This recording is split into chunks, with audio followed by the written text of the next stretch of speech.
அன்பு மாணவர்களுக்கு வணக்கம். இன்றைய தினம் தமிழ் மொழியும் இலக்கியமும் தரம் 6 வகுப்பினருக்கான பாடத்தை இப்பொழுது நாங்கள் நோக்க உள்ளோம்.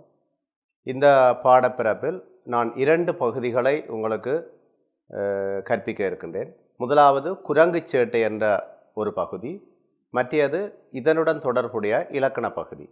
முதலில் நாங்கள் இந்த குரங்குச்சேட்டை என்ற பாடப்பகுதி பற்றி முதலில் நோக்குவோம்.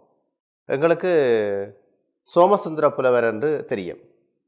அந்த சோமசுந்தர புலவர் ஒரு கவிதை, ஒரு சிறிய கவிதை எழுதியிருக்கிறார். அந்த கவிதை என்னவென்று சொன்னால் இதுதான், பாருங்கள்.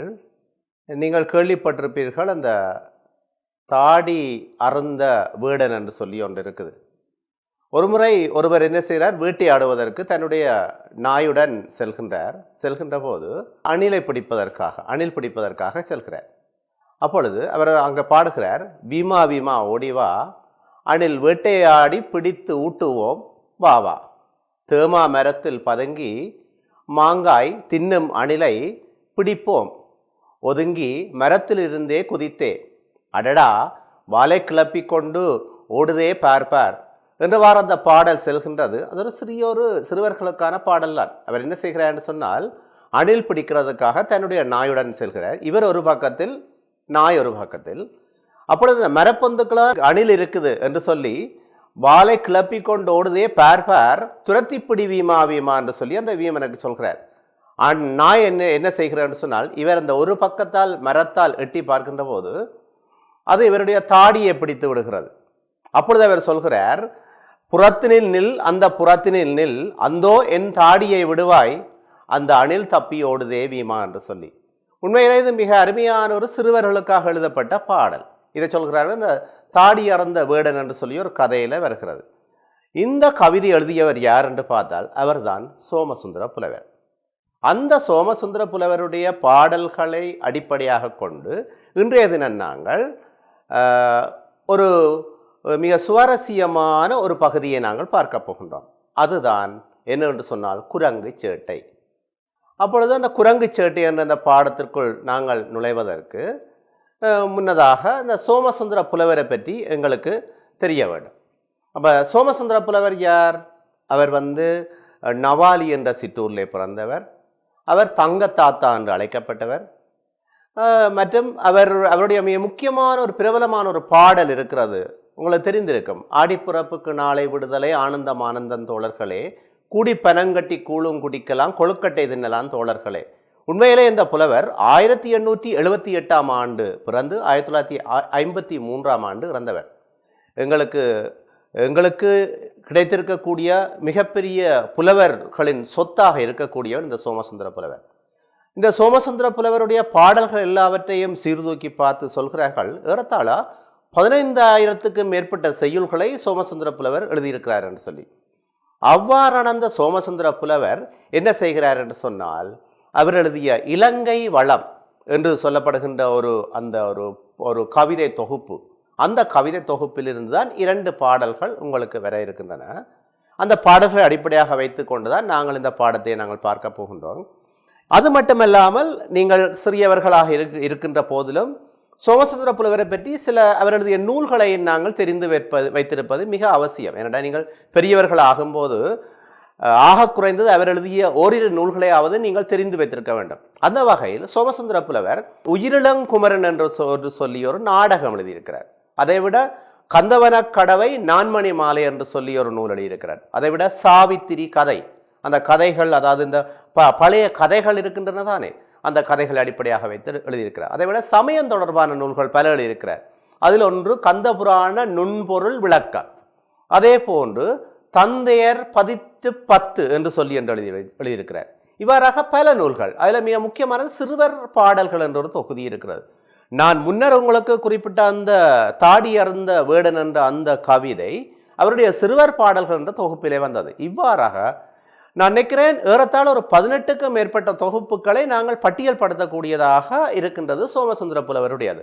ஆகவே இந்த வகையில் 15,000 பாடல்களையும் எழுதி அவற்றில் 18க்கும் மேற்பட்ட தொகுப்புகளும் வந்திருக்கக்கூடிய நவாலி சோமசுந்தர புலவருடைய கவிதைகளை அடிப்படையாக கொண்டு இலங்கை வளம் என்று சொல்லி ஒரு நூல் ஒன்று, அவருடைய நூல் ஒன்று வந்தது.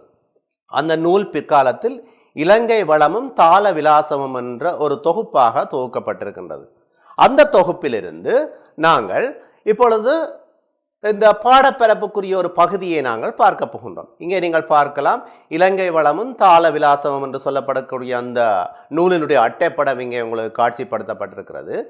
இப்பொழுது நாங்கள் பாடப்பகுதிக்கு செல்வோமாக இருந்தால் எங்களுடைய பாடத்தினுடைய பெயர் என்னவென்று சொன்னால் குரங்கு சேட்டை. பிள்ளைகளே, உங்களுக்கு நன்றாக தெரிந்திருக்கும் இந்த குரங்குகள் எவ்வளவு சேட்டை விடும் என்பது உங்களுக்கு தெரியும்.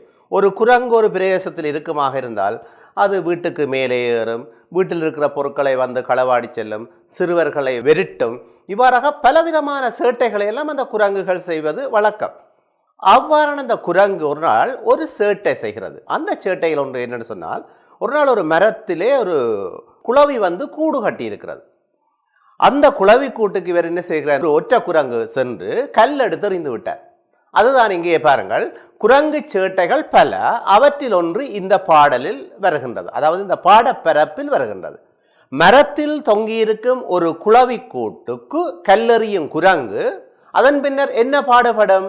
அந்த பட்ட பாட்டினை நவாலி சோமசுந்தர புலவர் இலங்கை வளம் என்ற பகுதியில் அவர் எடுத்து காட்டுகிறார். இலங்கை வளம் வந்து அதாவது இலங்கை மணிநாட்டின் சிறப்புகள் பலவற்றையும் சொல்லக்கூடியது. அதில் யாழ்ப்பாணத்திலிருந்து திருகோணமலை, கண்டி, நுவரெலியா என்று சொல்லப்படக்கூடிய எல்லா பகுதிகளும் இருக்கக்கூடிய இயற்கை வளம், மனிதர்களுடைய செயற்பாடு, நீரோடைகள் என்று பலவாறாக அவர் விவரித்து செல்வார். அவ்வாறு சொல்கின்ற போது ஒரு இடத்தில் இந்த குரங்குகளை அவர் பார்க்கின்ற போது குரங்கை பற்றிய 2 பாடல் இந்த தொகுப்பிலே வருகின்றது. அதிலே ஒன்றுதான் இந்த குரங்கு சேட்டை. முதலாவது பாட்டை நாங்கள் பார்ப்போம். மிக அருமையான பாடல். இதை நாங்கள் சொல்வது சொல்லோவியம் என்றும் சொல்லுவார்கள். இந்த பாடல்களை அடிப்படையாக வைத்துக்கொண்டு இது ஒரு கட்டுரை அமைப்பில் எழுதியிருக்கிறார்கள். எங்களுக்கு ஈழத்திலே இவ்வாறாக மிக சுவாரஸ்யமாகவும் நயமாக எழுதக்கூடிய பல புலவர் பரம்பரையை இந்த ஈழத்துலகம் கண்டிருக்கின்றது. அந்த வகையில் ஒருவர் தான் இந்த சோமசுந்தர புலவர். என்னவென்று சொன்னால், உங்களோட பாடப்பரப்பில் இருக்கிற பாருங்கள், ஒரு நாள் ஒரு மரங்கள் அடர்ந்திருக்கக்கூடிய ஒரு காட்டில் ஒரு வானளாவிய ஒரு மரங்கள் இருக்கக்கூடிய அந்த இடத்திலே ஒன்றோட அந்த மரங்கள் எல்லாம் நெருங்கி பிணைந்திருக்கும். அவ்வாறான இடத்திலே மரக்கிளை ஒன்றிலே ஒரு குளவி கூடு ஒன்று தொங்குகிறது. எங்களுக்கு தெரியும், குளவிக்கூடு நாங்கள் பார்த்துருக்கிறோம். அதாவது தேன்கூடும் பார்த்துருக்கோம், குளவிக்கூடும். இது குளவிக்கூடு. குளவிக்கூடு சில இடங்களில் மிக உயரமான இடங்கள்லேயும் அந்த குளவிகள் கூடு கட்டக்கூடிய வீடுகளில் கட்டக்கூடிய குளவிக்கூடுகள் அது சிறியனவாக இருக்கு. இது ஒரு பெரிய குளவிக்கூடு. அந்த குளவிக்கூட்டை இந்த குரங்கு கண்டுட்டு என்ன செய்யணும்னு சொன்னால், ஒரு நாள் அந்த கருங்குளவிக்கூட்டை ஒரு ஆண் குரங்கு ஒரு கல் எடுத்து எறிந்து விட்டது. அந்த கடுவன் என்ன செய்தது? கல் எடுத்து எறிந்து விட்டது. எறிந்தால் என்ன நடக்கும்? குளவிக்கூடு கலைந்து விட்டது. அங்கே இருந்தது குளவிகள் எல்லாம் இந்த குரங்கை நோக்கி வந்து இவருக்கு கொட்டிவிட்டு சென்று விடுகின்றன. ஆகவே அந்த குளவிகள் வந்து இவருக்கு கொட்டிய அந்த சந்தர்ப்பத்தில் இவர் என்ன பாடுபடுவார்? அதைத்தான் மிக அழகாக சோமசுந்தர புலவர் எங்களுக்கு தந்திருக்கிறார். பாருங்கள், பாடல் இதுதான்.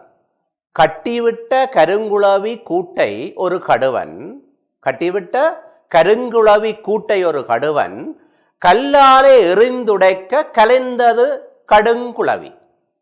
கட்டிவிட்ட கருங்குளவி கூட்டை ஒரு கடுவன் கல்லாலே எறிந்துடைக்க கலைந்த கடுங்குளவி கொட்டிவிட அக்கடுவன் கூனி நடுநடுங்கள். கொட்டிவிட அக்கடுவன் கூனி நடுநடுங்கள் குளிர் சுரத்து முன்னர்வரு குலைப்பனது நடுங்கள். மிக நயமாக இருக்கிறது பாருங்கள். அந்த கருங்குளவி வந்து என்ன செய்யறது சொன்னால், இவருக்கு தேவையில்லாத வேலை. அந்த குரங்கு பிள்ளை என்ன செய்கிறார்? கல் எடுத்து அந்த குளவி கூட்டு கறிஞ்ச உடனே அந்த குளவிகள் வந்து இவருக்கு அங்கங்கேயெல்லாம் கொட்டி விட்டு சென்று விடுறார். அந்த குளவி கொட்டினால், அது நாங்கள் குளவி குத்துதண்டும் சொல்கிறோம். நாங்கள் குளவி கொட்டுதலான் சரியான அந்த வழக்கம். கொட்டினால் அது மிகப்பெரிய வேதனையாக இருக்கும், கடுக்கும், உடம்பெல்லாம் கடுக்கும்.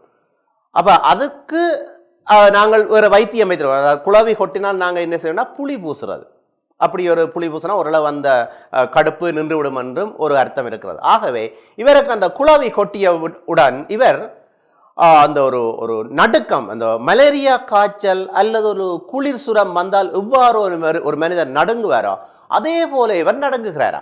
அப்போ இந்த பாடலை நாங்கள் கொஞ்சம் பதம் பிரித்து நாங்கள் பார்ப்போம். பாருங்கள். கட்டி விட்ட கருங்குளவி கூட்டை ஒரு கடுவன் கல்லாலே எறிந்து உடைக்க கலைந்த கடுங்குளவி கொட்டிவிட அக்கடுவன் கூனி நடுநடுங்கள் குளிர் சுரத்து முன்னர் வரும் குலைப்பனது நடுங்கள். பிள்ளைகளை இதில் இந்த பாடலில் உங்களுக்கு பெரிய கஷ்டமான சொற்கள் இல்லை என்று நான் நினைக்கிறேன். ஆக நீங்கள் ஓரிரு சொற்களுக்கு நீங்கள் அரும்பதங்களை தேடி எழுத வேண்டி இருக்கு. இப்போ கட்டிவிட்ட கருங்குளவி கூட்டை, அதை குளவி ஒன்று என்ன செய்யணும்னு சொன்னால் ஒரு கூடு கட்டி இருக்குது. ஒரு கடுவன், கடுவன் என்றால் என்ன? அரும்பதம் நாங்கள் எழுதும் போது இங்கே பாருங்கள், ஆண் குரங்கு.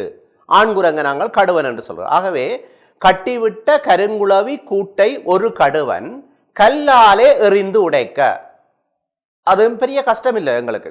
கல் எடுத்து அவர் அந்த கூட்டுக்கு எறிஞ்சு கூட்டை உடைக்க கலைந்த கடுங்குளவி, அந்த குளவிகள் எல்லாம் அந்த கூடு உடைஞ்ச உடனே அந்த அங்கிருந்து அந்த குளவிகள் எல்லாம் கலைந்து விட்டன. கலைந்த கடுங்குளவி கொட்டிவிட, கொட்டுதல் என்றால் என்ன? குளவி கடித்தல் அல்லது குளவி குத்துதல் என்று சொல்லுவோம் நாங்கள். ஆகவே இங்கே உங்களுக்கு இருக்கக்கூடிய புதிய சொற்கள் கடுவன், கடுவன் என்றால் ஆண் குரங்கு, கொட்டுதல் என்றால் குளவிகள் கடித்தல் அல்லது குத்துதல் என்று அதற்கு அர்த்தம். கொட்டிவிட அக்கடுவன் கூனி நடுநடுங்கள். நடுநடுங்கள் எங்களுக்கு நடுநடுக்கம் குளிராலயம் பெறும். சரியான ஒரு மாரிகால குளிர் என்று சொன்னால் அது எங்களை வாட்டும். அப்பொழுது நாங்கள் ஏதாவது ஒரு போர்வை என்று போர்த்து கொண்டு இருப்போம். இந்த நடுநடுக்கல் எப்படி வருகிறது சொன்னால் இவருக்கு குளவி கொட்டியதால் ஏற்படுற நடுங்கள். புலவர் என்ன செய்கிறார்? அந்த நடுக்கத்தை பார்த்து, அந்த நடுக்கம் எது போல இருக்கிறது என்று சொன்னால் குளிர் சுரத்து முன்னர் வரும் குலைப்பனது நடுங்கள். நீங்கள் உங்களுடைய வீட்டில் அம்மா அப்பா அல்லது தாத்தா அவர்கள் பேசும்போது கேட்டிருப்பீர்கள், குலைப்பன் காய்ச்சல், இன்னாருக்கு குலைப்பன் காய்ச்சல். அந்த குலைப்பன் என்று சொல்வது ஒரு குளிர் காய்ச்சல். அதை இங்கே நாங்கள் குறிப்பிட்டிருக்கிறோம். குளிர் சுரம் என்று சொல்வார்கள். குளிர் சுரம் அல்லது குளிர் காய்ச்சல் என்று சொல்றது. இதை நாங்கள் இன்னொரு விதமாக மலேரியா காய்ச்சல், மலேரியா காய்ச்சல் வந்தாலும் ஆளுக்கு பயங்கரமான நடுக்கமாக இருக்கு. ஆகவே இங்கே நடைபெற்ற சம்பவம் என்ன? இந்த குரங்கு பிள்ளை கல்லெடுத்து குளவி கூட்டுக்கறிய குளவி இவருக்கு கொட்டி போட்டு சென்று விட்டது. அதனால் இவருக்கு அந்த வேதனை தாங்க முடியாமல் ஒரு சரியான நடுக்கமாக இருக்கிறார். இதுதான் இந்த பாடல் இருக்கக்கூடிய மிக முக்கியமான அம்சம். ஆக மிக இலகுவான பகுதி. இதற்குரிய பொருளை நாங்கள் சரியாக எழுதுவோமாக இருந்தால் பிள்ளைகளே எப்படி நீங்கள் எழுதுவீர்கள்? மரக்கிளை ஒன்றில் தொங்கியிருந்த கருங்குளவி கூட்டை ஒரு ஆண் குரங்கு கல்லெடுத்து வீசி அக்கூட்டை உடைக்க அதிலிருந்து வெளிவந்த கருங்குளவிகள் அக்கடுவன் குரங்கிற்கு கொட்டி விடுகின்றன. அதனால் குளிர் சுரம் வந்தது போல் குரங்கு கூனி நடுங்குகின்றது. ஆகவே இங்கே நடைபெற்ற செயற்பாடு என்ன? குரங்கு குளவி கூட்டுக்கு கல்லெறிந்தது, அங்கே குளவிக்கூடு உடைந்து விட்டது. உடைந்தவுடன் அந்த குளவி கூட்டிலிருந்து வந்த குளவிகள் குரங்குக்கு கொட்டிவிட்டன. கொட்டினவுடன் இவர் என்ன செய்கிறான்னு சொன்னால் அந்த வேதனை தாங்க முடியாமல் ஒரு நடுக்கம் வந்தது போல நடுங்கி கொண்டிருக்கிறார். அந்த நடுக்கம் எது போல இருக்கிறது சொன்னால் குளிர் சுரம் வந்தது போல் இருக்கிறதா. ஆகவே பிள்ளைகள் இப்பொழுது நாங்கள் பாட்டை பார்த்து விட்டோம். பாட்டை நாங்கள் பதம் பிரித்து பார்த்தோம். அந்த பாட்டிற்கு அரும்பதங்கள் பார்த்திருக்கிறோம். அதற்குரிய பொருளையும் பார்த்தோம். இது மட்டுமல்ல, இதற்கு மேலே நாங்கள் இந்த பாடல் இருக்கக்கூடிய அணிகள் பார்க்க வேண்டிய தேவை இருக்கிறது. அதைவிட நாங்கள் இந்த பாடல் தொடர்பான வினாவிடைகளும் பார்க்க வேண்டும். ஆகவே இப்பொழுது நடைபெற்ற சம்பவம் உங்களுக்கு மிக தெளிவாக தெரிந்துவிடும். அப்போ கல்லு போன திசை வழியே ஒரு குளவி வேகமாக இவருக்கு என்ன செய்கிறது? கொட்டி விடுகிறது. ஆகவே அந்த கடுவன் குரங்குக்கு அந்த குளவிகள் கொட்டியதால் ஏற்படக்கூடிய அந்த வேதனை இங்கே மிக நயமாக இந்த பாடலில் சொல்லப்படுகிறது. அப்போ உங்களுக்கும் பாருங்க, அந்த மலேரியா காய்ச்சல் வந்தால் எப்படி இருக்கும்? அது ஒரு நடுக்கம் ஏற்படுத்துவது போல இருக்கும். அப்போ காய்ச்சல் வந்தவர்கள் எவ்வாறு நடுங்குவார்களோ அதே போல இந்த குரங்கு பிள்ளை என்ன செய்கிறார்? அந்த குளவிகள் கொட்டியதனால் இவர் நடுங்கிறார்.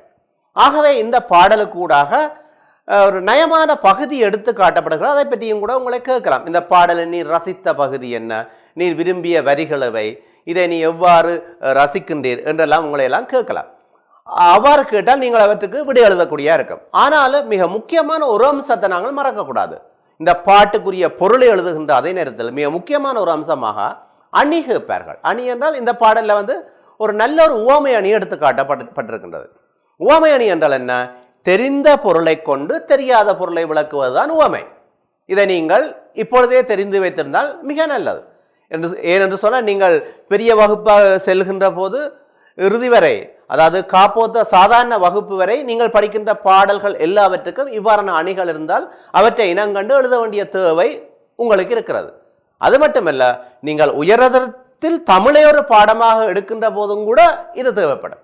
ஆகவே இதற்குரிய அடிப்படையை நாங்கள் இந்த சிறிய வகுப்பிலே நீங்கள் கற்றுக்கொண்டால் மிக இலகுவாக இருக்கும். ஆனாலும் இதில் இருக்கக்கூடிய அணியை நாங்கள் இப்பொழுது பார்ப்போம். உவமை அணி. அப்போ நீங்கள் எழுத வேண்டும். இதில் உவமை அணி இருக்கிறது. என்ன உவமை அணி? அந்த குளிர் சுரம் அல்லது குலைப்பன் காய்ச்சல் வந்தால் ஏற்படக்கூடிய நடுக்கம். அதே போல இங்கே யார் நடுங்குவது? குரங்கு நடுங்குது. ஆகவே தெரிந்ததங்களுக்கு காய்ச்சல் வந்தால் எப்படி அவர் நடுங்குவார் என்பது எங்களுக்கு தெரியும். ஆகவே நீங்கள் எழுத வேண்டும். உவமானம் என்ன? குளிர் சுரம் அல்லது குலைப்பன் காய்ச்சல் வந்தால் ஏற்படும் நடுக்கம் உவமானம். குளிர் சுரம் அல்லது குலைப்பன் காய்ச்சல் வந்தால் ஏற்படக்கூடிய நடுக்கம் உவமானம். இது தெரிந்தது. அதே போல இந்த குரங்கு நடுங்குகிறதா. ஆகவே உவமேயம் என்ன? குளவி கொட்டியதால் குரங்கு நடுங்குதல். எப்படி காய்ச்சல் வந்தால் ஒருவர் நடுங்குவாரோ அதே போல குரங்கு என்ன செய்கிறது சொன்னால் குரங்கு நடுங்குது. ஆகவே அங்கே நடுக்கம்தான் இருக்கிறது, இங்கே நடுக்கம்தான் இருக்கிறது. ஆகவே ரெண்டுக்கும் பொதுத்தன்மை என்ன? நடுங்குதல் என்று எழுதலாம். இவ்வாறு நீங்கள் எழுதினா இந்த அணியுடைய சிறப்பு சரியாக இருக்கும். அடுத்ததாக, இந்த ஒரு பாடலோடு உங்களுக்கு முடியவில்லை. சோமசுந்தர புலவருடைய இன்னும் ஒரு பாடல், அந்த பாடலும் இதே இலங்கவளம் என்ற கவிதை பகுதியிலான் இருக்கிறது. ஆனால் வேறு வேறு இடங்களில் இருக்கின்றன. இந்த கவிதை இவர் அந்த மலைப்பிரதேசங்களை அல்லது காட்டுப்பகுதியை பார்த்து கொண்டு போகின்ற போது ஒரு குரங்கு இப்படி இந்த கூட்டுக்கு கல்லறியக்க அந்த குரங்கு படக்கூடிய அந்த வேதனையை அவர் எழுதுகின்ற அதே நேரத்தில் அவர் இன்னொரு காட்சியை அவர் அங்கே கண்டு செல்கிறார். காணுகின்ற போது என்ன செய்கிறார்னு சொன்னால், இங்கே ஒரு குரங்கை கண்டவர், அங்கே நிரம்ப குரங்குகள். கொஞ்சம் குரங்கு பிள்ளைகள் என்ன செய்யணும்னு சொன்னால், தடி எடுத்து தங்களுடைய தோளில் வச்சு கொண்டு துள்ளி குதிச்சு கொண்டு இருக்கிறார். அதை புலவர் பார்க்கிறார். புலவருக்கு வேறு ஒரு ஞாபகம் பெறுகிறது. இதை பார்க்கின்ற போது இந்த குரங்குகள் எல்லாம் உண்டாக இருந்து அதில் பார்த்தா ஒரு பெரிய மரத்துக்கு பக்கத்தில் கீழே கொஞ்சம் குரங்குகள் குந்தி இருக்கிறான். கொஞ்சம் பேர் விளையாடி கொண்டிருக்கிறான். அப்போ இவர் பார்க்கிறார், ஒரு பெரிய மருத மரம் மிகவும் விசாலித்து வளர்ந்திருக்கிறது. அந்த மர நிழலில் பல மந்தி குரங்குகள் வட்டமாக குந்தி இருக்கின்றன. அந்த மரத்துக்கு கீழே இருக்கிறான். அவற்றின் நடுவில் வேறு சில குரங்குகள் என்ன செய்யணும் என்று சொன்னால் அவைகள் நிற்கின்றன. அந்த குரங்குகளின் கழுத்தில் இருப்பன யாவை? அவைகள் ஏன் துள்ளி விளையாடுகின்றன என்று புலவர் யோசிக்கிறார். நீங்கள் அது பார்த்துருப்பீங்க. சில இந்த கார்ட்டூன் படங்கள் எல்லாம் குரங்கு எல்லாம் நல்ல அழகாக காட்டுவார்கள். அந்த ஆடல் பாடல் நிரம்ப சேட்டைகள் செய்கிறவர். அப்போ இருக்கக்கூடிய தடியை எடுத்து அவை தங்களோட தோளில் வச்சு கொண்டு இருக்கணும். அந்த அசைஞ்சு கொண்டு இருக்கணும். அந்த அசைவை பார்த்து இவர் என்ன செய்கிறார்? ஏதோ ஒரு சத்தமும் கேட்குது பக்கத்தில். ஓஹோ, அப்போ இவ தடி எடுத்து தோளில் வச்சு கொண்டு இவை அசையினம். தூரத்து ஒரு சத்தம் கொண்டு வருது. இவருக்கு ஒரு திடீரென வேறு ஒரு ஞாபகம் வருது. என்னதுன்னா, கோயிலில் அல்லது வேறு இடங்களில் காவடி ஆடுறது நீங்கள் பார்த்துருப்பீங்களான்னு. காவடி என்ன செய்வேன்? தோளில் வச்சு தான் ஆடுவேன். காவடியை தோளில் வச்சு ஆடுகின்ற போது பக்கத்தில் அருகில் அதுக்குரிய இசைவான ஓசை எழுப்புவார்கள். மேளம் ஏதோ ஒரு வாத்திய கருவியை எழுப்புவார்கள். ஆகவே ஒரு காவடி ஆடுகின்ற போது எவ்வாறு மனிதர்கள் நடனம் ஆடுவார்களோ, அதாவது தோளில் காவடியை வைத்து ஆடுவார்களோ, அதே போன்ற ஒரு ஆட்டத்தை இவர் கற்பனை செய்து பார்க்கிறார். அதை இன்னொரு கவிதையில் அவர் எடுத்து காட்டுகின்றார். அதுதான் எங்களுக்கு வரக்கூடிய 2வது கவிதை. பிள்ளைகள் பாருங்கள், நல்ல அழகான இன்னும் ஒரு எளிமையான கவிதை. மாமருதின் நிழலிலே மந்தியினம் குந்தி. மாமருதின் மருத மரம் இருக்கு தானே, அந்த மருத மரத்தின் நிழலிலே மந்தியினம் குந்தி மாதவர் என பெரிய காவடி எடுத்து.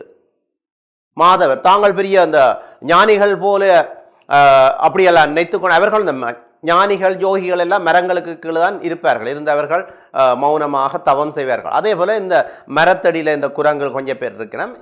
இவர் கொஞ்சம் பேர் என்ன செய்யணும் சொன்னால் தடி வச்சு ஆடிக்கொண்டிருக்கிறார். அவர் பார்க்கிறார், மாமருதின் நிழலிலே மந்தியினம் குந்தி மாதவர் என பெரிய காவடி எடுத்து தாதிமி திமித்தி என ஆடிவர நரிகள் சங்கினோடு காகளம் இசைந்து வரும் அன்றே.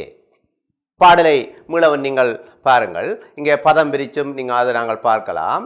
பதம் பிரித்து பார்க்கக்கூடிய இன்னொரு பகுதி இருக்கு, இங்கே பாருங்கள். அதை நான் பிரித்து எடுத்து காட்டியிருக்கிறேன். பாருங்க, மாமருதின், மாமருதின் மிகப்பெரிய மருத மரத்தின் நிழலிலே, நிழலிலே மந்தி இனம், இதை நாங்கள் பிரிக்கலாம், மந்தி இனம் என்று பிரிக்கலாம். மந்தி இனம் குந்தி மாதவர் என பெரிய காவடி எடுத்து, அவர்கள் காவடி எடுத்து தாதிமி திமித்தியன, அந்த ஆட்கள் வந்து மனிதர்கள் வந்து கோயில் நேர்த்தி கடன்களுக்கு அவர்கள் காவடி எடுத்து ஆடுவது போல இந்த குரங்குகளும் என்ன செய்யலாம், அவர்கள் தடியை தோளில் வைத்து கொண்டு ஆடுகிறார்கள். அது வந்து தாதிமி திமித்தியன ஆடி வர நரிகள் சங்கினோடு காகளம் இசைத்து வரும் அன்றே.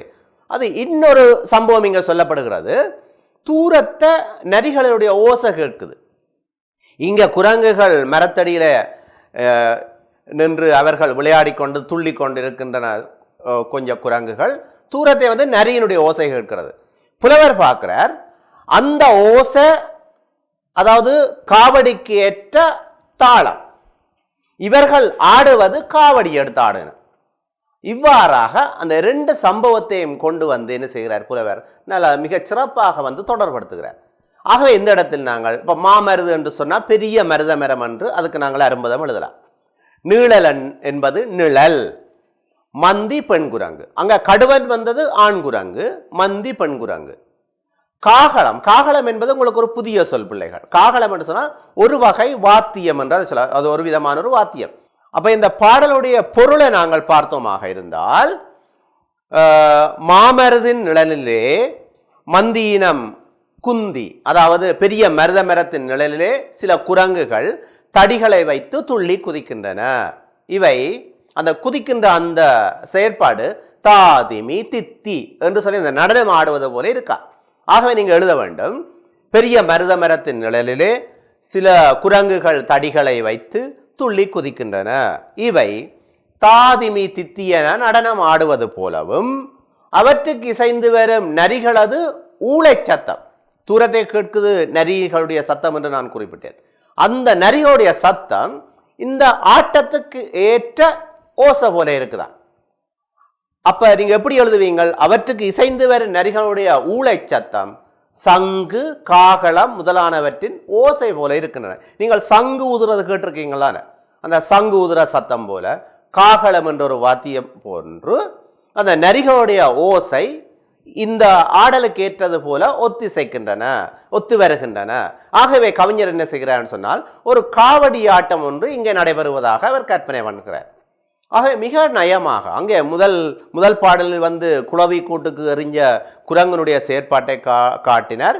இப்பொழுது என்ன செய்கிறார், கொஞ்சம் குரங்குகள் நின்று கொண்டு அவர்கள் ஆடி அசைகின்ற அந்த காட்சியை ஒரு காவடி ஆட்டமாக அவர் பார்க்கின்றார். ஆகவே இந்த ரெண்டு கவிதைகளையும் அடிப்படையாக வைத்துக்கொண்டு உங்களுடைய பாடப்பரப்பில் இந்த ஒரு கட்டுரை தரப்பட்டிருக்கின்றது. அது மிக எளிமையாக இந்த இரண்டு பாடல்களையும் அடிப்படையாக வைத்துக்கொண்டு அது வருகின்றது என்பது உங்களுக்கு தெரியும். ஆகவே இவற்றை நீங்கள் படித்து பார்த்தால் இது தொடர்பான வினாக்களுக்கு விடை எழுதுவது மிக கஷ்டம் என்று நாங்கள் சொல்ல முடியாது. அது என்ன, அந்த ஆட்டத்துக்கு ஏற்றாற்போல வருகின்ற அந்த ஓசை, அந்த ஓசை என்ன, நரிகளுடைய ஊளைச்சத்தம். அப்போ எங்களுக்கு வந்து இவருக்கு வந்து புலவருக்கு நரிகளுடைய ஊளைச்சத்தம் கேட்கிறது. அப்போ தெரிந்த பொருள் நரிகளின் ஊளைச்சத்தம். அது எது போல இருக்கிறதாம், சங்கு காகள வாத்தியத்தினுடைய சத்தம் போல இருக்கிறதா. அப்போ பொதுத்தன்மை என்ன, நரிகள் ஊளையிட்டாலும் இங்கே சத்தம் தான், இங்கே சங்கு வாத்தியம் எழுப்பினாலும் அதிலும் பெறக்கூடியது ஒலி அல்லது சத்தம் தான். ஆகவே அணிகளை நீங்கள் இந்த பாடலில் நீங்கள் எடுத்து காட்டலாம். இவ்வாறாக இந்த பாடப்பரப்பில் ரெண்டு கவிதைகளை, அதாவது ரெண்டு செய்யுள்களை அடிப்படையாக வைத்துக்கொண்டு உங்களுக்கு இந்த பாடப்பரப்பு தரப்பட்டுள்ளது. இதில் உள்ள மிக முக்கியமான அம்சங்களை நாங்கள் பார்த்துருக்கிறோம். இது தொடர்பான ஒரு சில வினாக்களை நாங்கள் பார்ப்போம். ஆகவே பிள்ளைகள் உங்களுடைய பாடப்பரப்பிலும் அந்த வினாக்கள் இருக்கிறது, நீங்கள் பாருங்கள். முதலாவது நாங்கள் இதுக்கு ஒரு வினாவை கேட்கலாம். எங்களுக்கு இந்த 2 பாட்டையும் அடிப்படையாக வைத்துக்கொண்டு குரங்கு சேட்டைகளாக இந்த அலகில் 2 விடயங்கள் இந்த பாடப்பகுதியில் விவரிக்கப்பட்டுள்ளன. அவை எவை? மிக இலகுவான வினா. நீங்கள் நல்ல புழுகத்தோடு இதுக்குரிய விடையை நீங்கள் எழுதலாம். ஏன்னா திருப்பி திருப்பி நீங்கள் வாசிச்சிட்டிங்கன்னு சொன்னால் அதில் பெரிய பிரச்சனை இருக்காது. அப்போ நீங்கள் என்ன முதல் பாட்டில் என்ன வந்தது? குரங்கு குளவி கூட்டை கலைத்தல், அது முதலாவது செயற்பாடு. 2வது பாட்டில் என்ன வந்தது? தடியே காவடி போல தோள்களில் வைத்துக்கொண்டு குரங்குகள் துள்ளி குதித்தல். அப்போ வினாவுக்கு விட வந்துட்டுது. அப்போ குரங்கு சேட்டைகளாக குறிப்பிடக்கூடிய 2 விடயங்களும் எவை என்று கேட்டால், ஒன்று குரங்கு குளவி கூட்டை கலைத்தல், 2வது தடியை காவடி போல் தோள்களில் வைத்து துள்ளி குதித்தல். இதுதான் இந்த வினாவுக்கு விடை. இதில் எந்த ஒரு கஷ்டமும் இருக்காது. 2வது கேள்வி உங்களுக்கு கேட்கலாம். குளவிகள் கொட்டியதால், அதாவது குளவி குத்துனு சொன்னேன், அந்த குளவி கொட்டியதால் ஏற்பட்ட நடுக்கம், இந்த குரங்குக்கு ஒரு நடுக்கம் ஏற்படுது. அந்த நடுக்கம் எதற்கு ஒப்பிடப்பட்டுள்ளது? அந்த குளவி கொட்டியதால அந்த குரங்கு பிள்ளை நடுங்குற, அது குலைப்பன் காய்ச்சல். அந்த குலைப்பன் காய்ச்சல் நாங்கள் குளிர்காய்ச்சல்னு சொல்றது. ஆகவே நீங்கள் எப்படி எழுதினாலும் அது சரியான விடையாகத்தான் இருக்கு. நீங்கள் ஒன்றில் குலைப்பன் காய்ச்சல் என்று எழுதலாம் அல்லது குளிர்காய்ச்சல் என்றும் எழுதலாம். இப்பொழுது நாங்கள் 2 வினாக்கள் பார்த்திருக்கிறோம். 3வது வினா காகளம். நான் ஏற்கனவே குறிப்பிட்டேன், ஒரு புதிய சொல் எங்களுக்கு வந்திருக்கிறேன்னு சொல்லி, காகளம். காகளம் என்பதன் பொருள் யாது? எங்களுக்கு பாடப்புத்தகத்தில் தரப்பட்டிருக்கிறது. அது ஒரு வகை வாத்தியம். ஒரு வகை வாத்தியம், மேளம், தாளங்களை வேறு வேறு வாத்திய கருவிகள் போல இது ஒரு வகையான வாத்தியம். அப்போ காகளம் என்றால் என்னன்னு சொன்னால் ஒரு வகை வாத்தியம் என்று சொல்லி எழுதினால் அது போதுமானது. உங்களோட 4வது கேள்வி இங்கே தரப்பட்டிருக்கிறது. மலேரியா காய்ச்சலை வேறு எவ்வாறு அழைப்பர்? அது பேச்சு வழக்கில் சாதாரணமாக எங்களோட வீடுகளில் எங்களுடைய அம்மா அப்பா கதைக்கிற ஒரு விஷயம்தான். மலேரியா காய்ச்சலை அவர் சொல்லுவார், அவருக்கு சரியான குளிர் காய்ச்சலாம், சரியான குலைப்பன் காய்ச்சலாம், அவருக்கு குளிர் சுரமாம் என்று சொன்னால் அதெல்லாம் அந்த மலேரியா காய்ச்சலை வேறு பெயர்களால் அழைக்கின்ற வேறு வேறு சொற்பதங்கள் தான். ஆகவே இங்கே வினா என்ன? மலேரியா காய்ச்சலை வேறு எவ்வாறு அழைப்பர்? குளிர் சுரம் என்று எழுதினாலும் போதுமானது. அல்லாவிட்டால் நீங்கள் குலைப்பன் காய்ச்சல் என்றும் எழுதலாம். அடுத்ததாக 5வது ஒரு வினா இங்கே தரப்பட்டிருக்கிறது. நரிகளுடைய ஊளைச்சத்தம் வருது என்று சொல்லியிருந்தான் ஏற்கனவே. அந்த ஊளைச்சத்தம் எதை போல இருந்ததா? நீங்கள் பாடல்லது பார்த்துருக்கிறீங்கள். அதாவது நரிகளின் ஊளைச்சத்தம் எது போல இருந்ததென புலவர் பாடுகிறார். அது உங்களுக்கு மிக இலகுவாக தெரியும். எதை போல இருந்தது? சங்கு காகள வாத்தியங்களின் ஓசை போல இருந்தது. அதான் நரிகள் ஊளை இடுவது புலவருக்கு எது போல இருக்குது? இந்த வாத்திய கருவிகளை எழுப்புறதை போல இருக்குதா? அதனால நாங்கள் இந்த குரங்குகள் ஆடுகின்றனவா?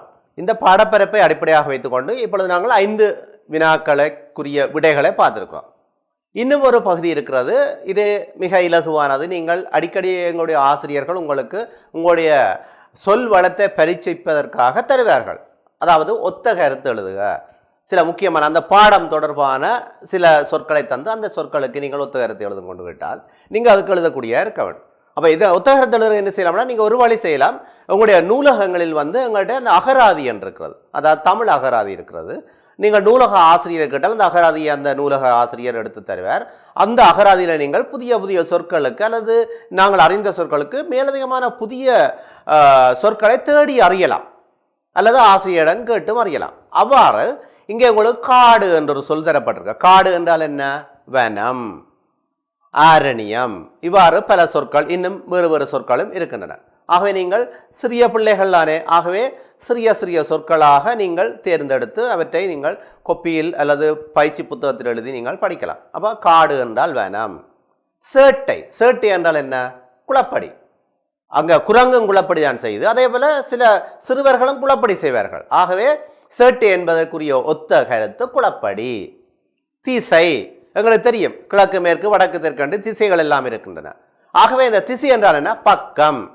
அது கிழக்கு பக்கம், வடக்கு பக்கம், மேற்கு பக்கம், தெற்கு பக்கம் என்று சொல்வது போல பக்கம். அதே போல விசாலம். விசாலம் என்றால் அப்படி ஒரு பரந்திருக்கிறது சொல்லுவார்கள். அந்த கடல் பரந்திருக்கிறது, ஆகாயம் அப்படியே பரந்திருக்கிறது, வயல்வெளி பரந்திருக்கிறது. அப்போ விசாலமாக இருத்தல். சில வீடுகள் வசதி குறைவாக சின்ன குட்டியாக இருக்கும் என்றால் அது விசாலம் என்று சொல்ல மாட்டோம். கொஞ்சம் பரந்து கொஞ்சம் பெரிய வீடாக கட்டுவினமாக இருந்தால் அது விசாலமாக இருக்குன்னு சொல்லுவோம். ஆக விசாலம் என்றால் என்ன? பரந்திருத்தல். கொட்டுதல், கொட்டுதல் என்றால் அந்த குளவி கொட்டுது, குத்துது. ஆகவே கொட்டுதல் என்றால் குத்துதல் அல்லது தாக்குதல் என்று சொல்லி நாங்கள் அதை சொல்லலாம். ஆகவே பிள்ளைகளை ஒத்த கருத்து சொற்களாக இங்கே 5 சொற்கள் உங்களுக்கு பாடப்பிறப்பில் தரப்பட்டிருக்கிறது. அந்த 5 சொற்களுக்கு நான் இப்பொழுது உங்களுக்கு சில பொருட்கள் எழுதியிருக்கிறேன். நீங்கள் மேலதிகமாக நான் முன்னர் குறிப்பிட்டது போல நீங்கள் உங்களுடைய நூலகத்தில் சென்று மேலதிகமான சொற்களை நாங்கள் தேடி எழுதலாம். இதனுடன் சேர்ந்து நாங்கள் இன்னும் ஒரு பகுதியை நாங்கள் பார்க்க வேண்டும். இங்கே ஒத்த கருத்து என்று சொன்னால் அடுத்தது நாங்கள் எதிர்கருத்து கேட்பினோம். எதிர்கருத்து கேட்டால் நீங்கள் அதுக்கும் விடை எழுதக்கூடிய இருக்கும். இது உங்களுடைய பாடப்பிறப்பின், அதாவது இந்த குரங்குச்சேட்டு என்ற பாடப்பிறப்பு நீங்கள் படித்து அதுக்குரிய வினாக்களுக்குரிய விடைகள் எழுதியதன் பிற்பாடு எங்களுக்கு மொழித்தேர்ச்சி பகுதி என்று ஒரு பகுதி பின்னுக்கு தருவார்கள். அதில் இலக்கண பகுதிகள் இருக்கின்றன. நீங்கள் தொடர்ச்சியாக வீட்டில் செய்யக்கூடிய சில வேலை திட்டங்கள் அதில் இருக்கின்றன. அந்த வகையில் எதிர்கருத்து சொற்கள் உங்களுக்கு தரப்பட்டிருக்கிறது. ஆகவே எதிர்கருத்து என்றால் என்ன? ஒரு சொல்லின் பொருளுக்கு எதிரான அல்லது எதிர்கருத்து பொருளை தரும் சொல் எதிர்ச்சொல் எனப்படும். அப்போ மேடு என்று சொன்னால் பள்ளம் என்று சொல்லுவோம். நீங்க வருங்கள், ஆதி, ஆதி என்றால் தொடக்கம், அந்தம் முடிவு. அப்ப இது எதிர்கருத்து. மிக கவனமாக இருக்கணும். சில நேரங்களில் நாங்கள் ஒரு சொல்ல பார்த்தோம், இது ஒத்த கருத்து தானே கேட்கிறோம் என்று சொல்லி போட்டு படாரண்ட என்ன செய்யறோம்னு சொன்னால் நாங்கள் ஒத்த கருத்து எழுதி விடுறது. இங்கே கேட்டது எதிர்கருத்து சொற்கள். எதிர்கருத்து வேறு, எதிர்ப்பால் சொற்கள் வேறு. இங்கே எதிர்கருத்து கிடையாது. எதிர்கருத்து என்று சொன்னால் ஒரு சொல்லின் பொருளுக்கு எதிரான அல்லது எதிர்கருத்து பொருளை தரக்கூடிய சொல்ல நாங்கள் எதிர்ச்சொல் என்று சொல்லுவோம். அந்த வகையில் ஆதி, அந்தம், வள்ளல், உலோபி. வள்ளல் என்றால் வாரி கொடுப்பவன் வள்ளல். எங்களோட தமிழ் இலக்கியத்தில் இருக்குது. கடையேழு வள்ளல்கள் என்று சொல்லுவார். பாரி, ஓரி, ஆய், நள்ளி, இவ்வாறாக பேகன் என்று பல வள்ளல்களை சொல்வார்கள். அதாவது மயிலுக்கு போர்வை ஈந்த வள்ளல், அதாவது முல்லைக்கு தேர் கொடுத்த வள்ளல், இவ்வாறெல்லாம் எங்களுடைய பாடப்பிறப்பில் இருக்கிறது. இப்போ வள்ளல் என்றால் எந்த ஒரு பிரதி உபகாரமும் எதிர்பார்க்காமல் அவர் கொடுப்பார். வாரி கொடுப்பவர்களை வள்ளல் என்று சொல்வது. இப்போ வள்ளல் என்பவர் கொடுப்பவர். அப்போ அவருக்கு எதிரானவர் கொடுக்காதவர், ஈயாப்பத்தான் என்று சொல்வார். அதாவது உலோபி, மற்றவருக்கு கொடுக்க மாட்டார், ஈய மாட்டார்கள். அப்போ வள்ளல், உலோபி எதிர்கருத்து. அதான் ஈயாப்பத்தன் என்று சொன்னால் சொல்லுவார்கள், அந்த வீட்டில் எறும்பு ஊறக்கூடிய வகையில கூட ஒரு பொருள் இருக்காதா, அவர் தான் ஈயாப்பத்தனா, அவர் தான் உலோபி, ஒருவருக்கும் கொடுக்க மாட்டார். ஒரு வீட்டில் எறும்பு ஊருமாக இருந்தால் அந்த எறும்பு என்ன செய்யும்? எங்கேயாவது ஒரு தானியம் அல்லது இனிப்பு பொருட்கள் இருந்தால் அந்த ஊர்ந்து சென்று அவற்றை எடுத்துக்கொண்டு செல்லும். அந்த உலோபி என்பவன் ஒருவன் இருப்பானாக இருந்தால் அவன் வீட்டில் எறும்பு கூட ஊறாது என்று தான் சொல்லுவார்கள். ஆகவே ஆதிக்கு எதிர்கருத்து அந்தம், வள்ளலுக்கு எதிர்கருத்து உலோபி. இதே போல ஒற்றுமை, வேற்றுமை. ஒற்றுமை ஒற்றுமையிட நாங்கள் எல்லாரும் ஒன்றாக இருப்பது, வேற்றுமை வேறாக இருப்பது. இயற்கை, செயற்கை. இயற்கை எங்களோட காடு, மரம், வயல், மற்றது நீரோடைகள், ஆறு, கடல் எல்லாமே இயற்கையானவை. செயற்கை நாங்களாக மனிதர்களாக உருவாக்கப்பட்டவை செயற்கை. அப்ப இங்கே உங்களுக்கு சில எதிர்கருத்துக்கள் தரப்பட்டிருக்கின்றன. இதே போன்று வேறு சில சொற்களை நீங்கள் என்ன செய்யலாம்? தேடி எழுதலாம். இன்னும் சில சொற்கள் இருக்கு பாருங்கள். உள்ளே, வெளியே, பொருத்தமான, பொருத்தமற்ற, மற்றது மிக இலகுவானது ஒட்டுக்களோடு வரும். அதான் நீதி, அநீதி. நீதி அது சரியாக செய்வது நீதி, அநீதி அநியாயமாக செய்வது, நியாயம் அநியாயம், கீர்த்தி அபகீர்த்தி. இவ்வாறு அந்த மேலும் இலகுவான எதிர்கருத்து சொற்களும் இருக்கின்றன. அதே போன்று கோபம், சாந்தம். கோபத்துக்கு எதிர்கருத்து சாந்தம். இப்பொழுது முதலாவது நாங்கள் பார்ப்போம். சொற்றொடர், வாக்கியம் என்பவற்றின் வகையை அறிதல். இதில் 2 விஷயம் இருக்குது. சொற்றொடர் என்பது வேறு, வாக்கியம் என்பது வேறு. இப்பொழுது நாங்கள் சொற்றொடர் என்றால் என்னென்று பார்ப்போம். எங்களுக்கு ஒரு சொல், அதாவது எழுத்து தெரியும், சொல் தெரியும், சொற்றொடர் தெரியும், பிறகு அது வாக்கியமாகும், பிறகு அது பந்தியாகும், பல பந்திகள் சேர்ந்துதான் பிறகு கட்டுரையாகும். இப்பொழுது நாங்கள் சொற்றொடர் என்று பார்க்கின்ற போது முதலில் நாங்கள் ஒரு எழுத்தை பார்ப்போம். அ என்று சொன்னால் அது ஒரு எழுத்து. ஆனா, சானா, மானா என்று சொன்னால் எழுத்து. சில எழுத்துக்கள் சொற்களாக இருக்கின்றன. எவ்வாறு? பூ என்று சொன்னால் அது ஓர் எழுத்தாகவும் இருக்கிறது, அதே நேரத்தில் ஒரு சொல்லாகவும் இருக்குது. இப்பொழுது சொற்றொடர் என்றா என்று சொன்னால் இந்த சொற்கள் சேர்ந்து பின்னர் வாக்கியமாகின்றன. அவ்வாறு வருகின்ற போது எங்களுக்கு இந்த சொற்றொடர் மிக முக்கியமானது. சொற்றொடருக்கு ஒரு நல்ல இலக்கம் உங்களுக்கு வரவிலக்கணம் தரப்பட்டிருக்க பாருங்கள் பிள்ளைகள். சொற்றொடர் என்பது வாக்கியத்தின் ஓர் உறுப்பு. அந்த சொற்றொடர் இல்லாமல் ஒரு வாக்கியம் உருவாக முடியாது. ஆகவே இது ஒரு சொல்லாகவும் இருக்கலாம், சொற்களின் தொகுதியாகவும் இருக்கலாம். அந்த சொற்றொடரை நாங்கள் ரெண்டா பிரித்து பார்க்க போறோம். ஒன்று பெயர் தொடர், மற்றது வினைத்தொடர். இதில் பெரிய கஷ்டம் இல்லை. இப்போ நாங்கள் தனித்தனியாக ஒவ்வொன்றா பார்ப்போம். இப்போ முதல்ல நாங்கள் பெயர் தொடர்ண்டா என்னென்னு பார்ப்போம். இப்போ சொற்றொடருக்கு பெயர் தொடர். அப்போ பெயர் சொல்லு கேள்விப்பட்டிருக்கிறீங்களா நீங்கள்? இப்போ நீங்கள் இருக்கிற உங்களுடைய வகுப்பறையில் இருக்கக்கூடிய மேசை, அது ஒரு பெயர் சொல். கதிரை, அது ஒரு பெயர் சொல். மரம், அது ஒரு பெயர் சொல். கட்டடம், அது ஒரு பெயர் சொல்.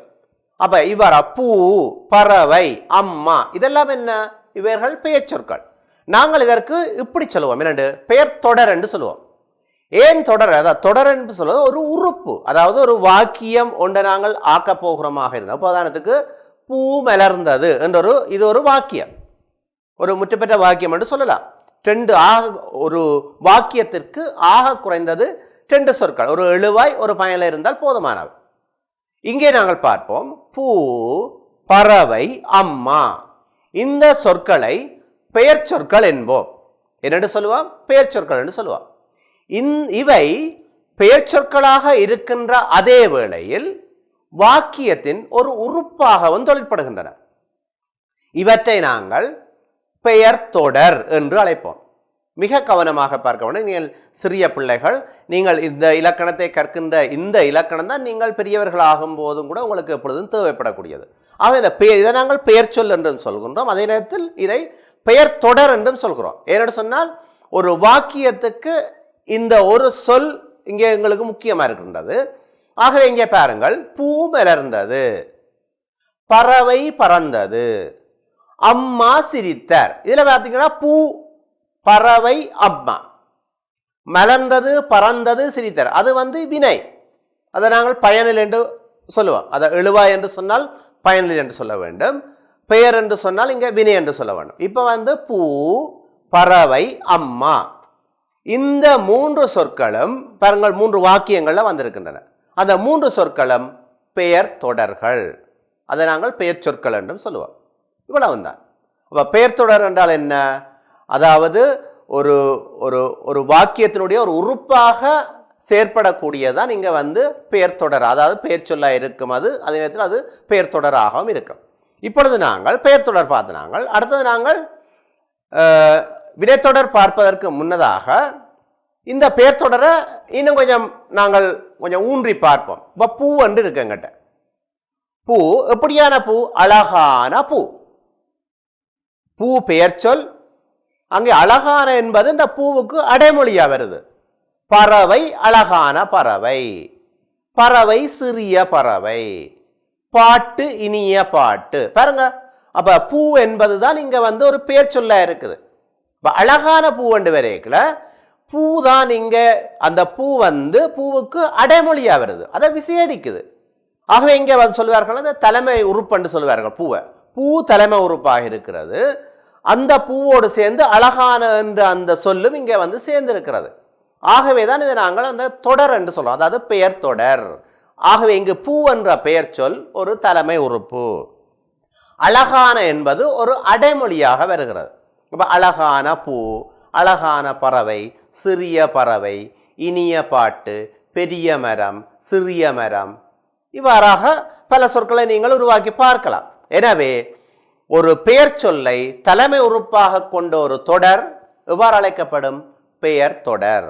ஆகவே உங்களுக்கு பெயர் சொல்லை நீங்கள் கண்டுபிடிப்பீங்களா இருந்தால் அந்த பெயர் சொல்லை நீங்கள் எப்படி அதுக்கு பெயரால் அழைக்க வேண்டும்? நீங்கள் பெயர் தொடர் என்று அதை நீங்கள் அழைக்க வேண்டும். ஆகவே ஒரு பெயர் சொல்லாக இருக்கும், அதை நாங்கள் பெயர் தொடர் என்று நாங்கள் சொல்லுவோம். இதே போல நாங்கள் வினைத்தொடரை பார்ப்போம். இப்போ வினைத்தொடரை பார்க்கின்ற போது பாருங்கள், முதல் தந்த அந்த வாக்கியத்தில் எங்களுக்கு வினைச்சொல் என்று சொல்லியிருக்கிறேனே. முன்னுக்கு நாங்கள் பூவை பார்த்து நாங்கள் அது பெயராக இருந்தது. பின்னே இருக்கக்கூடிய மலர்ந்தது, பறந்தது, சிரித்தார் என்பனவெல்லாம் வினைச்சொற்கள். அப்போ பாருங்க, இப்போ வினையை பார்ப்போம். வினை என்றால் என்ன? ஏதாவது ஒரு செயலை குறிப்பிடுவதாக இருக்கும். இப்போ விழுந்தான் என்றால் எங்களுக்கு தெரியும், அவர் அப்படியே விழுந்துட்டேன். ஓடினான், ஓடுகிற ஒரு செயற்பாட்டை காட்டும். குடித்தான், தண்ணி எடுத்தவர் குடிப்பார். ஆடினாள், மேடையில் நின்று அவ ஆடுவாள். அப்போ இதெல்லாம் ஒரு வகையில் கையை காலை அசைச்சோம், நாங்கள் ஏதோ ஒரு காரியத்தை செயற்படுறோம், அதாவது ஒரு செயலை குறிக்கும் அது. ஆகவே இங்கே வினை என்றால் என்ன? ஏதாவது ஒரு செயலை குறிக்கும். இப்போ மரம் என்று சொன்னால் அது பெயர், மரம் விழுந்தது என்று சொன்னால் அது செயல், விழுந்தது செயல். இப்போ இங்கே பாருங்கள் பிள்ளைகள், மலர்ந்தது, எது மலர்ந்தது? பூ மலர்ந்தது. அப்போ மலர்ந்த பூ அப்படியே மலருது. பறந்தது, எது பறந்தது? பறவை பறந்தது. பறவை அப்படியே வானத்தில் பறந்து போய் கொண்டிருக்குது. சிரித்தார், யார் சிரித்தார்? அம்மா சிரித்தார். இப்போ இதில் பார்த்தீங்கன்னு சொன்னா பிள்ளைகள், மலர்ந்தது, பறந்தது, சிரித்தார். இந்த சொற்கள் என்னென்னு சொல்றோம் நாங்கள்? வினை சொற்கள். ஆகவே இவற்றை நாங்கள் வினை சொற்கள் என்று அழைப்போம்.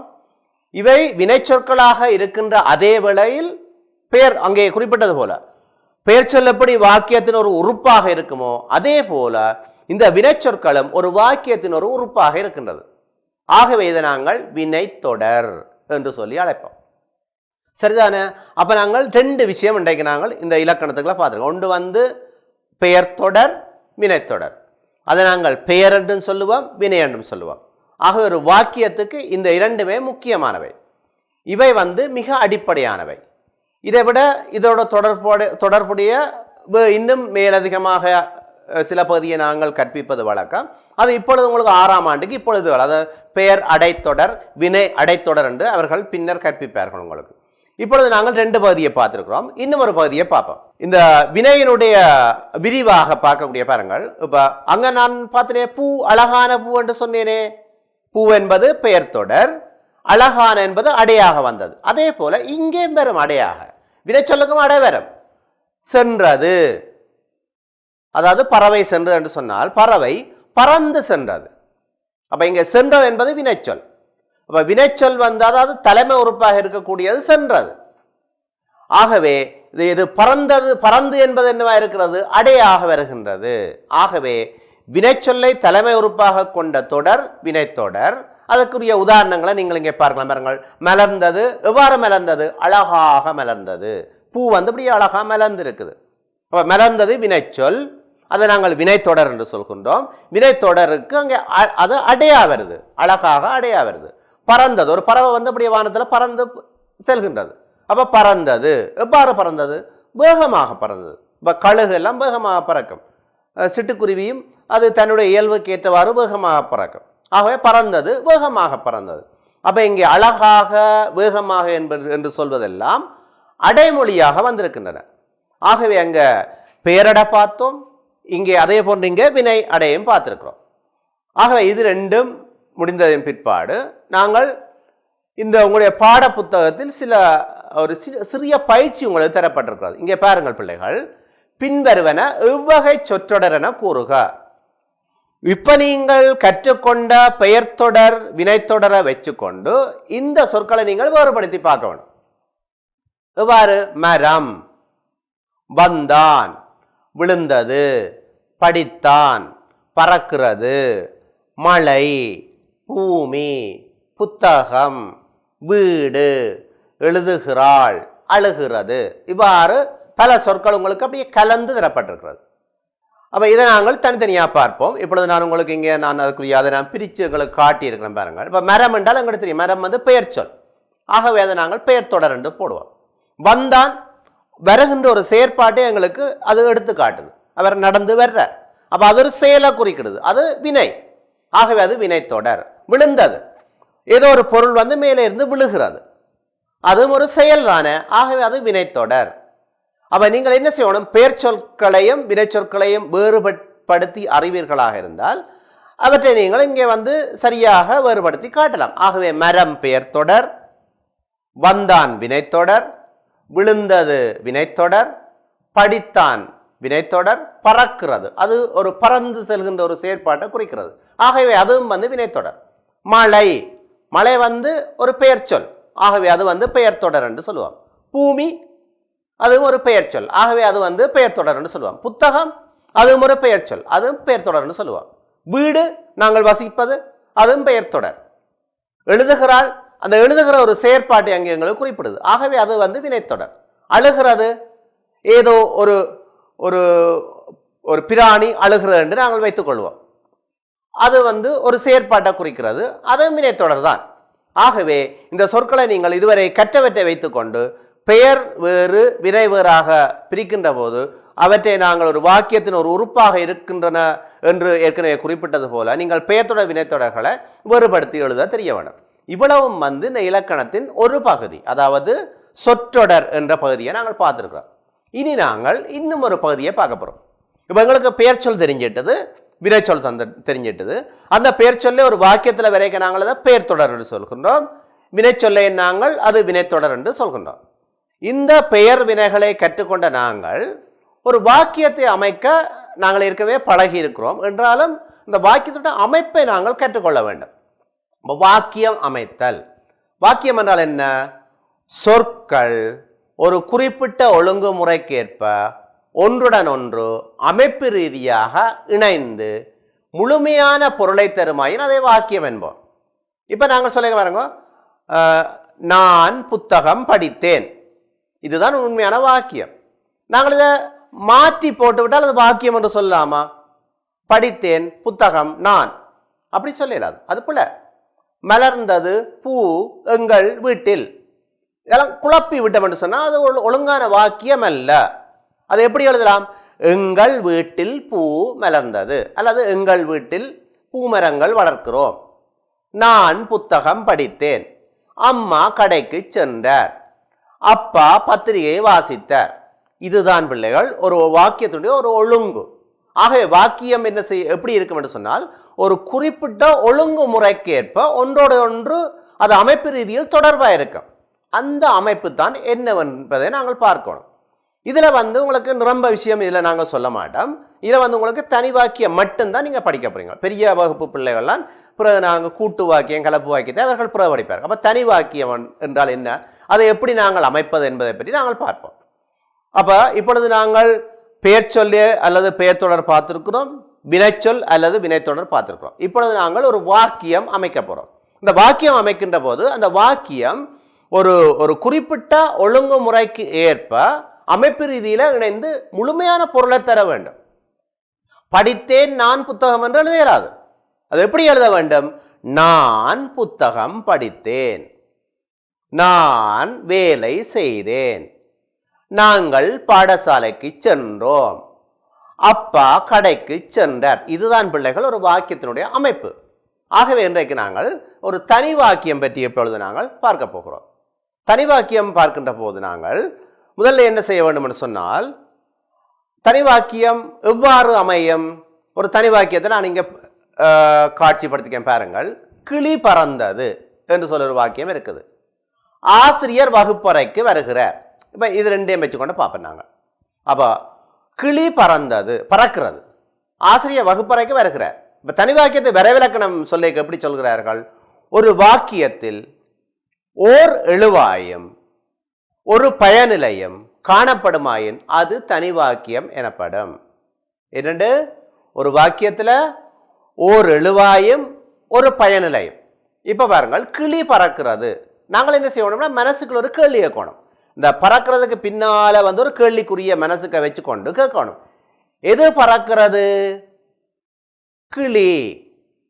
அப்போ நாங்கள் கேட்குற கேள்விக்கு ஒரு விடவரமாக இருந்தால் அது எழுவாய்.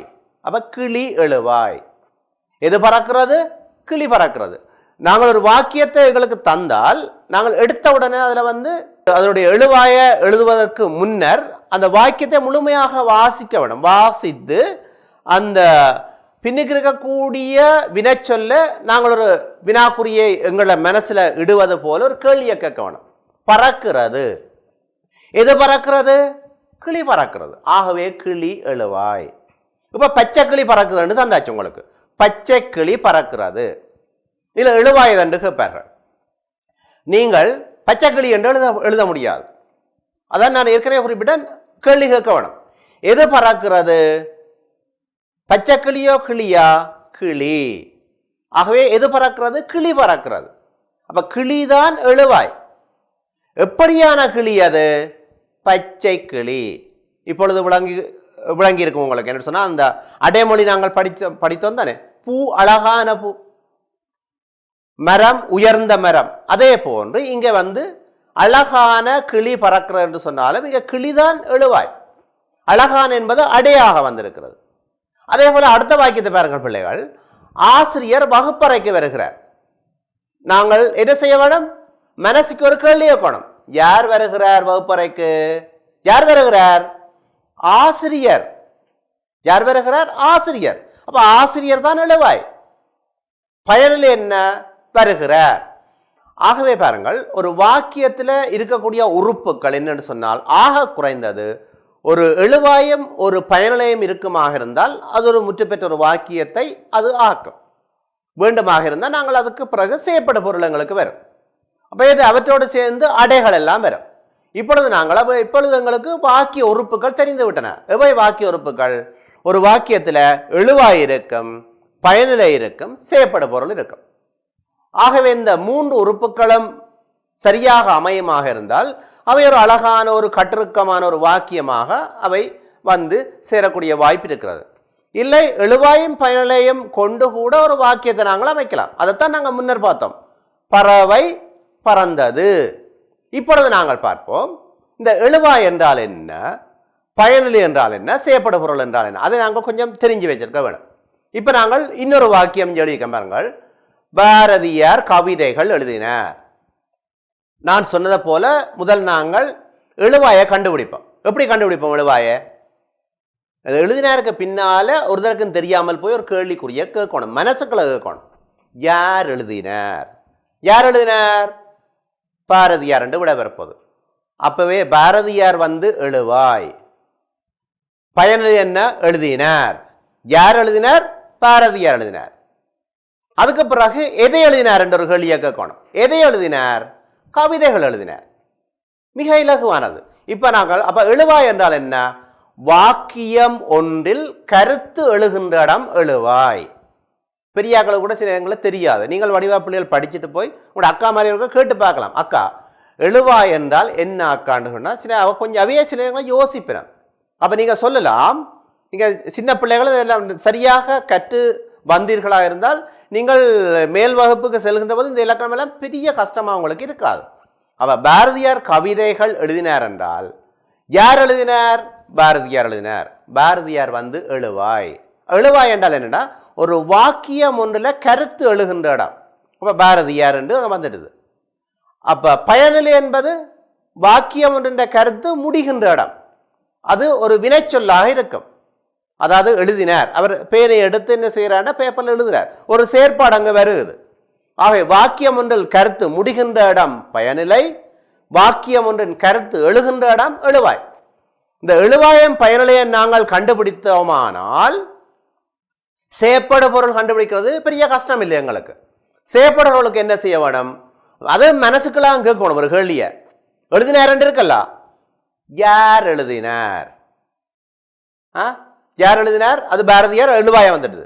எதை என்று கேட்க வேணும். எதை எழுதினார்? கவிதைகளை எழுதினார். அப்ப அப்பா நாடகம் எழுதினார். எதை எழுதினார்? நாடகத்தை எழுதினார். அம்மா சோறு சமைத்தாள். எதை சமைத்தாள்? சோற்றை சமைத்தாள்.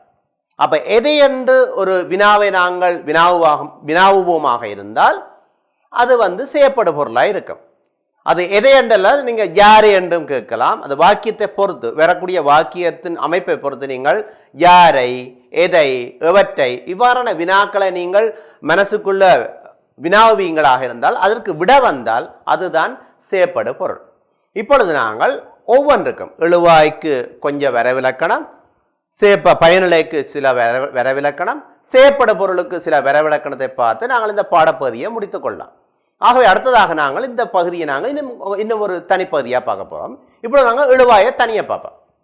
அப்போ எழுவாய் என்றால் என்ன? ஏற்கனவே சொல்லியாச்சு, கருத்து எழுகின்ற இடம்தான் எழுவாய்.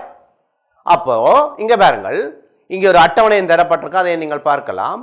பயனிலையோடு திணை, பால், எண், இட உறவு கொண்டுள்ள பெயர் சொல்லே எழுவாய் என்கிறோம்.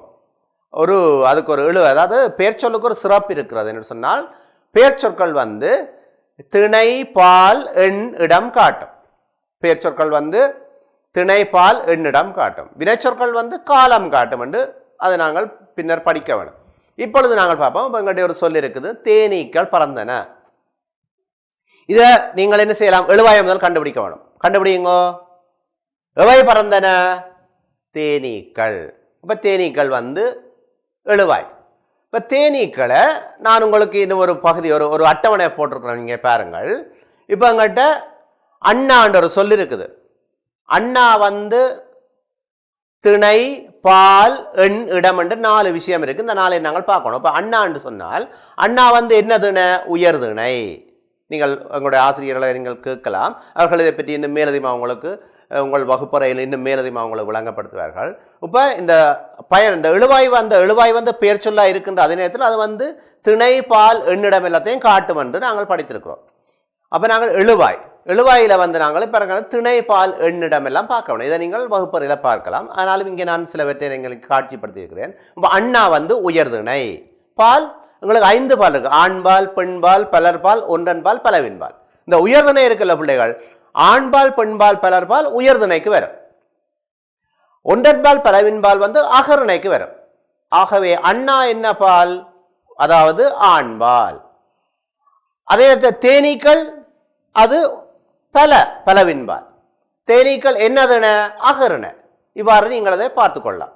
அப்போ நாங்கள் இதில் எழுவாயை நாங்கள் பார்த்துருக்கோம். அடுத்தது வந்து நாங்கள் பயனில் பார்க்க போகிறோம். பயனில் மிக இலகு. ஏன்னா ஏற்கனவே நாங்கள் பார்த்துட்டோம் இந்த விஷயத்தை. இப்போ எங்கள்கிட்ட ஒரு வாக்கியத்தின் கருத்து முற்றுப்பெறும் இடம் பயனில் என்று சொல்லிட்டோம்.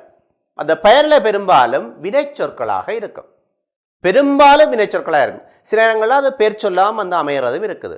இப்போ வினைச்சொல் எப்படி வரும்? இப்போ ரவி ஓடினான். இங்கே பாருங்க, ரவி ஓடினான். யார் ஓடினான்? ரவி ஓடினான். அப்போ ஓடினான் என்பது அங்கே ஒரு செயலை காட்டுது, அது பயன் இல்லை. அப்போ ரவி ஓடினான். அப்போ இங்கே பெரும்பாலும் வந்து பயனில் வந்து வினைச்சொற்களாக இருக்கும். சிறுபான்மை பேர் சொல்லும் வருவது உண்டு. இங்கே பாருங்கள், பாரதியார் சிறந்த புலவர் என்று தந்திருக்குது. ஆகவே இங்கே புலவர் என்பது வந்து பயனிலையாக தான் வருது, ஆனால் அது பேர் சொல்லாதான் இருக்குது. ஆகவே இங்கே வந்து எழுவாயை நாங்கள் பார்த்துருக்கிறோம். இப்பொழுது பயனிலையும் பார்த்துருக்கிறோம். இனி நாங்கள் செயற்படு பொருளை பார்ப்போம். செயற்படு பொருள் என்ன? இப்போ எழுவாயையும் பயனிலையும் கண்டுபிடிச்சா நாங்கள் செயற்படு பொருள் கண்டுபிடிப்பது மிக இலகு. ஆகவே தம்பி படம் வரைந்தான் என்று எங்கள்கிட்ட ஒரு வாக்கியம் இருக்குது. முதலாவது நாங்கள் என்ன செய்வோம்னா பயனிலை, அதாவது எழுவாயை கண்டுபிடிக்கணும். எழுவாய்க்கு என்ன செய்ய வேண்டும்? பின்னுக்கு ஒரு கேள்விக்குரிய கேட்கணும். யார் வரைந்தான்? தம்பி வரைந்தான். அப்போ தம்பி எழுவாய் எங்களுக்கு தெரியும். நான் ஏற்கனவே குறிப்பிட்டேன், செய்யப்படும் பொருளுக்கு எதை என்று கேட்க வேண்டும். அப்போ எதை வரைந்தான்? படத்தை வரைந்தான். அங்கே இங்கே இந்த கலர், அதாவது நீலத்தால் உங்களுக்கு காட்சிப்படுத்தப்பட்டிருக்க பாருங்கள். தம்பி படம் வரைந்தான். ஆகவே எதை வரைந்தான்? படத்தை வரைந்தான். இவ்வளவுதான் பிள்ளைகள். ஆகவே இன்றைய தினம் நாங்கள் மிக சுவாரஸ்யமான குரங்குச்சேட்டு என்ற பாடப்பகுதியையும் அதைத் தொடர்ந்து ஒத்தகருத்து எதிர்கருத்து ஆகிய பகுதிகளையும், அது மட்டுமல்லாமல் ஒரு சொற்றொடர் எவ்வாறு அமையும், ஒரு வாக்கியம் எவ்வாறு அமையும், வாக்கியத்தினுடைய உறுப்புகளாக இருக்கக்கூடிய எழுவாய் பயனில் செய்யப்படும் பொருள் எவ்வாறு அமைந்துள்ளன என்பவற்றையும் இன்றைய தினம் நாங்கள் பார்த்திருக்கின்றோம். ஆகவே பிள்ளைகளே, நீங்கள் இவற்றை மிக மேலும் நன்றாக கற்று உங்களுடைய பாடப்புத்தகத்தில் இருக்கக்கூடிய வினாக்களுக்கும் விடைகள் எழுதி நீங்கள் சரியாக செயற்படுவீர்களாக இருந்தால் உங்களுடைய பாட பரப்பில் முழுமையான புள்ளிகளை பெறக்கூடிய வாய்ப்பு இருக்கும் என்று கூறிக்கொண்டு, இதுவரை நேரம் இந்த பாடப்பரப்பில் கலந்து கொண்ட மாணவர்களுக்கும் ஆசிரியர்களுக்கும் நன்றியை கூறி விடைபெறுகிறேன்.